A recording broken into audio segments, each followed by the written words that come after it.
Tinggal satu hari saja sebelum kita melangkah ke Tahun Baru 2024. Untuk acara kiraan detik Tahun Baru di Marina Bay, polis akan memperketatkan lagi langkah keselamatan. Ia kini ada kebolehan untuk menstream secara langsung sekiranya perlu menerusi kamera badan para pegawainya jika berlaku sebarang insiden. Digunakan buat pertama kalinya oleh pihak polis, ia bertujuan memudahkannya mengurus kesesakan. Kira-kira 600 pegawai polis akan dikerahkan bagi acara sambutan detik Tahun Baru itu yang selalunya menarik kira-kira 500,000 penonton. Apabila para pegawai polis melakukan rondaan di sekeliling kawasan Marina Bay esok, bukan mereka sahaja yang boleh memantau keadaan sesak. To enhance our security operations, the police will activate the live streaming capability of body-worn cameras when required. This will allow footage from the BWCs to be accessible by our command centres and further enhance police's sense-making capabilities. Kamera-kamera ini akan dipasang oleh kesemua pegawai uniform di kawasan Marina Bay. Kaedah penstreaman langsung ini bertujuan untuk melengkapi kamera polis dan membantu pegawai membuat keputusan yang tepat pada masanya. Kaedah ini dipercayai akan digunakan apabila pegawai polis perlu mengawal kejadian serius atau yang sedang berlaku termasuk kejadian rusuhan atau yang melibatkan senjata. Dengan ratusan ribu orang dijangka membanjiri kawasan Marina Bay, pihak polis juga akan menggunakan lampu-lampu LED untuk menyuraikan orang ramai sekiranya perlu. Bagi anda yang ingin tahu kawasan mana yang sesak, anda juga boleh mencari dan mengimbas kod QR sebegini yang boleh ditemui di kawasan Marina Bay. Ia akan membawa anda kepada laman Crowd di Marina Bay, iaitu sebuah peta yang memberi kemaskini secara langsung keadaan sesak dalam masa nyata. Bukan itu sahaja, laman ini juga mempunyai ciri baharu yang akan mengesyorkan laluan pejalan kaki terbaik dan membantu para pengguna melakukan perjalanan ke destinasi masing-masing. Sambutan menjelang Tahun Baru juga sudah rancak bermula di estet-estet kejiranan di sini.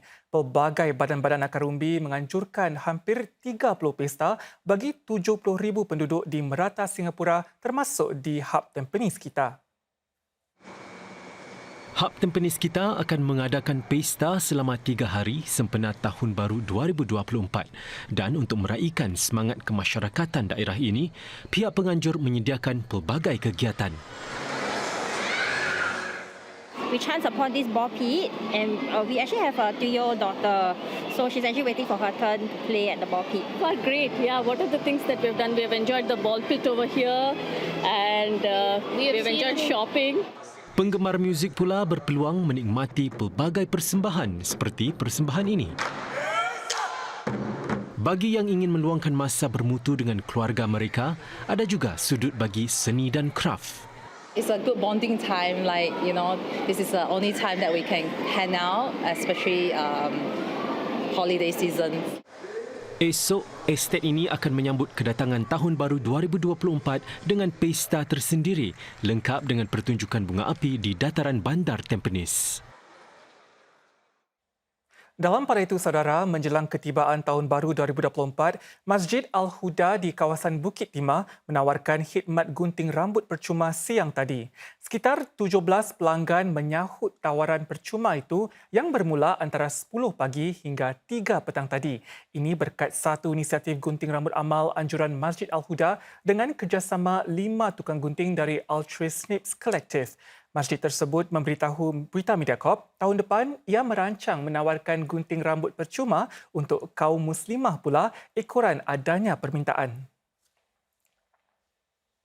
Para penyedia pembayaran digital di sini menyatakan lebih banyak perniagaan kini menawarkan pilihan pembayaran menerusi mata wang kripto. Malah ada perniagaan yang menyaksikan transaksi sedemikian melonjak lebih 300% didorong oleh stablecoin. Di pusat golf maya ini, para pelanggan boleh membayar menggunakan mata wang kripto. Penyedia pembayaran digital di Singapura menganggarkan 90% transaksi dilakukan menerusi aset kripto, khususnya stablecoin. Aset-aset ini lebih stabil kerana nilainya ditetapkan kepada barangan sebenar seperti mata wang atau komoditi. Because there is a disadvantage when you use cryptocurrencies such as Bitcoin and Ether. Normal merchants, normal businessmen, they do not want a transaction to have decreased 20% the next day. Peningkatan dalam penggunaan stablecoin mampu mendorong permintaan bagi mata wang kripto lebih besar seperti Bitcoin. Hakikatnya, nilai Bitcoin kini sudah melonjak lebih 160%, jauh lebih pesat berbanding S&P 500 yang berkembang 25%.